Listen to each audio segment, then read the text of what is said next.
Hi hello welcome to my channel. Telangana రాష్ట్ర ప్రభుత్వం రైతు భరోసా కింద రైతులకు ఈ నెల 26వ తేదీ నుంచి పంట పెట్టుబడి సాయం అందించడానికి సంబంధించి ప్రభుత్వం మార్గదర్శకాలను జారీ చేసింది. భూభారతి పోర్టల్లో నమోదైన వ్యవసాయ యోగ్యమైన భూమి విస్తీర్ణం ఆధారంగా పట్టాదారులకు రైతు భరోసా సహాయం అందించనున్నట్టు ఉత్తర్వుల్లో జారీ చేసింది.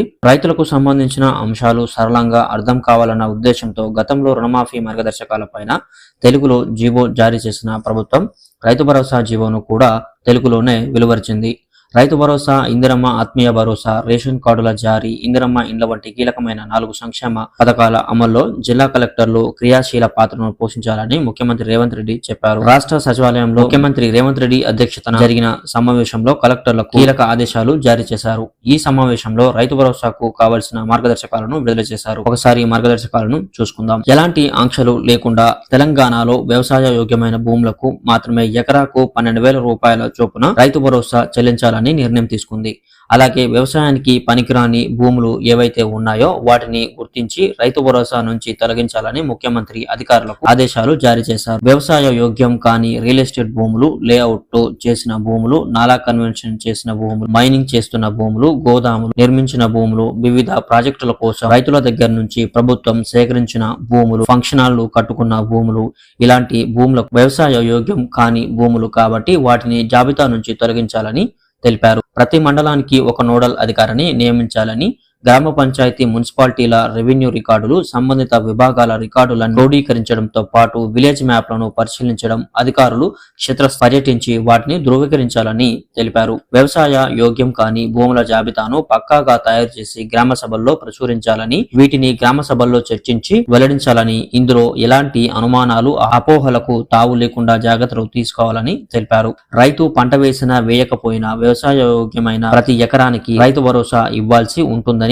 వ్యవసాయ యోగ్యం కాని భూములకు గతంలో పెట్టుబడి సాయం అందించారని, అనర్హులు కూడా ప్రయోజనం పొందారని ముఖ్యమంత్రి రేవంత్ రెడ్డి తెలిపారు. భూభారతి ధరణి పోర్టల్లో నమోదైన యోగ్యమైన భూమి విస్తీర్ణం ఆధారంగా పట్టాదారులకు రైతు భరోసా సహాయం అందించనున్నారు. ROFR పట్టాదారులు కూడా రైతు భరోసాకి అర్హులని సీఎం రేవంత్ రెడ్డి తెలిపారు. RBI నిర్వహించే DBT పద్ధతిలో రైతు భరోసా సాయం రైతుల ఖాతాలో జమ అవుతుందని తెలిపారు. రైతు భరోసా పథకం వ్యవసాయ శాఖ సంచాలకులు తెలంగాణ ప్రభుత్వం వారు అమలు చేస్తారని, నేషనల్ ఇన్ఫర్మేటిక్స్ సెంటర్ హైదరాబాద్ వారు ఈ పథకానికి IT భాగస్వామిగా బాధ్యతలు నిర్వహిస్తారని తెలిపారు. కలెక్టర్లు తమ జిల్లాకు సంబంధించి పథకం అమలు మరియు ఫిర్యాదుల పరిష్కారం కోసం బాధ్యులుగా ఉంటారని తెలిపారు. మంది కలెక్టర్లపై అసహనం వ్యక్తం చేసిన సీఎం రేవంత్ రెడ్డి ప్రతి ఒక్కరూ గ్రామ సభలకు అటెండ్ కావాలని ఆదేశాలు జారీ చేయడం జరిగింది.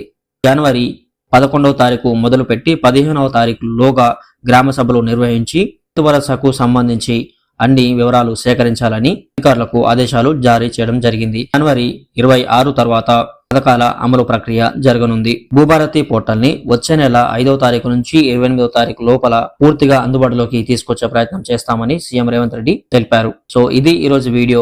మీకు నచ్చినట్లయితే లైక్ చేయండి, అలాగే మన ఛానల్ కి సబ్స్క్రైబ్ అవ్వడం మాత్రం మర్చిపోకండి. ఈ వీడియోని రైతులకు షేర్ చేయండి. రైతు భరోసా మార్గదర్శకాల జీవో పేపర్లు ఆల్రెడీ మన వెబ్సైట్ లో పొందుపరచడం జరిగింది. ఆ వెబ్సైట్ యొక్క లింక్ అనేది నేను డిస్క్రిప్షన్ లో ఇచ్చాను. అక్కడ నుంచి మీరు డౌన్లోడ్ చేసుకుని చదవండి. జై జవాన్ జై కిసాన్. అందరి దగ్గర సెలవు తీసుకుంటున్నా.